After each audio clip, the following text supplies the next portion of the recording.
কোনো সুযোগই নেই। দেখেন শারীরিকভাবে খুবই নির্যাতন করতেছে।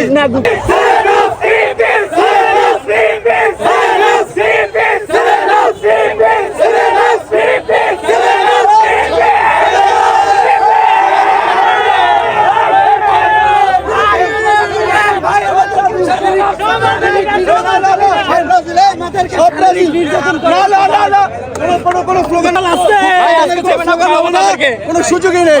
দেখেন শারীরিকভাবে খুবই নির্যাতন করতেছে। বিশ্ববিদ্যালয় বরাবর চাই, বিশ্ববিদ্যালয়ের ভিতরে কোন ব্রাজিলের সমর্থক থাকতে পারবে না। দেখেন শারীরিক ভাবে মানসিক ভাবে দুইভাবেই তারা হ্যারাসমেন্ট করতেছে। কিন্তু চেষ্টা করছি যে আমার একটা কথা, আমাদের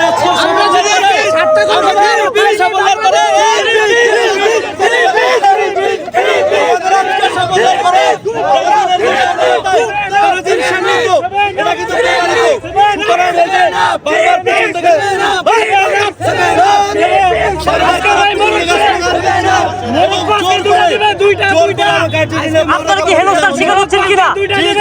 হেনস্থার শিকার হচ্ছেন কিনা? একমাত্র ব্রাজিলের সাপোর্টারও এখানে এতগুলো সমর্থক দেন, তাদের দ্বারা বিভিন্ন ভাবে নির্যাতনের শিকার আমি আপনারা দেখতে পাচ্ছেন। আমাদের আন্দোলন ছিল গুপ্তদারের বিরুদ্ধে, কিন্তু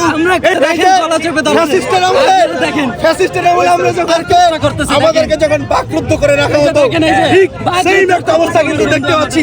অন্তত এই সরকারের সামনেও আমরা বলতে চাই, আমরা ব্রাজিলের জন্য প্রয়োজনীয় বলতে চাই, আমরা আওয়ামী লীগের আমলেও কাজ দিছি, বিএনপি সরকারের আমলেও আবারও কাজ দিব।